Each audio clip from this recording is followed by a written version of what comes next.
Market Analysis 10 November 2022. Kita akan lihat sejenak apa saja yang akan menggerakkan market atau berpeluang menjadi faktor dominan penggerak market.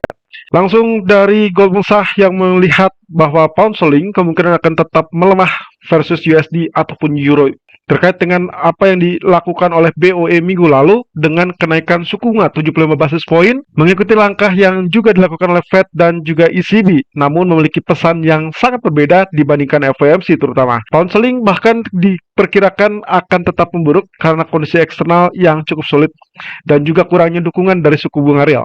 Saya rasa ini menunjukkan potensi dari US Treasury dibandingkan dengan UK yang juga disebut dengan pasar gilt yang justru kecenderungannya tetap melemah. Jadi kita masih akan melihat posisi ini yang akan mengganggu terkait dengan peluang kenaikan pound sterling untuk beberapa waktu ke depan. Sementara itu dari Neil Kashkari, salah satu pejabat Fed, mengatakan bahwa pembahasan tentang poros kebijakan dinilai sebagai prematur. Menurutnya, QE bukanlah penyebab dari inflasi yang terjadi di Amerika. Kashkari bahkan belum tahu apa yang akan dilakukan Fed di bulan Desember nanti. Tapi yang jelas, kebijakan moneter beroperasi dengan jeda untuk melihat bagaimana ekonomi berkembang setelah kebijakan yang dilakukan. Dan untuk hari ini, Fed Speaker 10 November ada beberapa rangkaian dari para pembicara dimulai di jam 7.00 GMT atau jam 14.00 waktu Indonesia bagian Barat.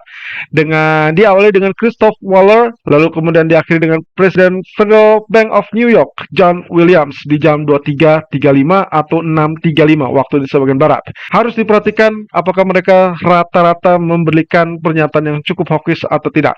Karena pernyataan tentang pivot berarti ada kemungkinan kecenderungan melonggar di bulan Desember dan juga selanjutnya.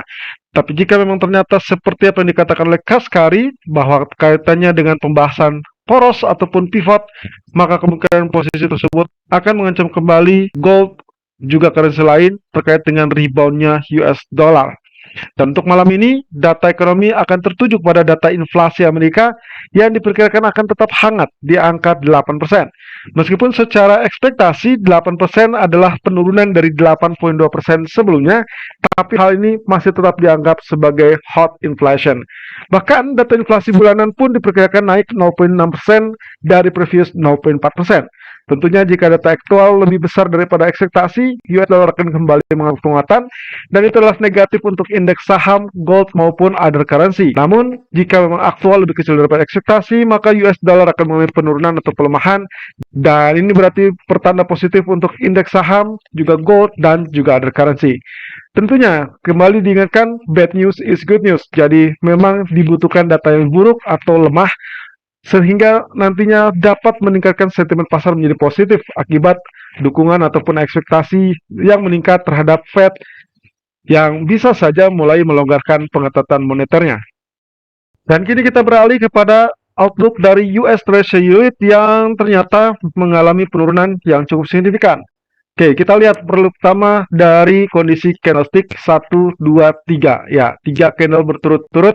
Kalau kita perhatikan dari sejak puncak yang ini di tanggal 7 November, lalu kemudian berikutnya sehari berselang 8 November justru kembali turun dan kita dapatkan bearish engulfing. Dan of course, dua puncak ini cenderung menunjukkan pola double top.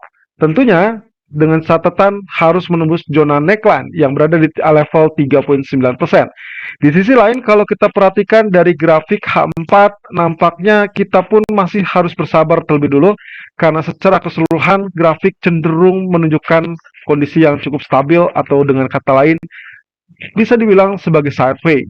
Nah, tentunya level 4,075 atau bahkan 3,9% akan menjadi indikasi lebih lanjut apakah layak untuk terjadinya penurunan atau tidak. Tapi kalau sampai dia naik kembali bahkan tembus 4,325%, maka kekuatan akan mendorong kembali kenaikan. Dan itu berarti negatif untuk gold ataupun indeks saham Amerika. Di sisi lain dari DXY atau indeks dolar, setelah terjadi penembusan dari pola triangle, kita hapus pola triangle tersebut dan kita lihat dari sisi lain di mana potensinya dari kondisi historical kecenderungannya terjadi pantulan persis atau mendekati areal support 109.29. Nah, kalau misalkan Anda lihat di sini ada swing high kembali lalu kemudian diakhiri dengan swing low. Apakah ini akan terjadi pola inverse head and shoulder atau tidak? Well, who knows? Kalau memang ternyata penurunan tidak lebih dari 110.06, saya rasa kita akan dapatkan pola pembalikan arah dan neckline akan berada di 110.61. Tapi di sisi lain itulah pola kecilnya. Yang kita juga harus waspadai adalah pola besarnya seperti ini. Ini kecenderungan membentuk pola double bottom. Berkebalikan dari apa yang dilihat tadi dari indeks ataupun US Treasury Yield.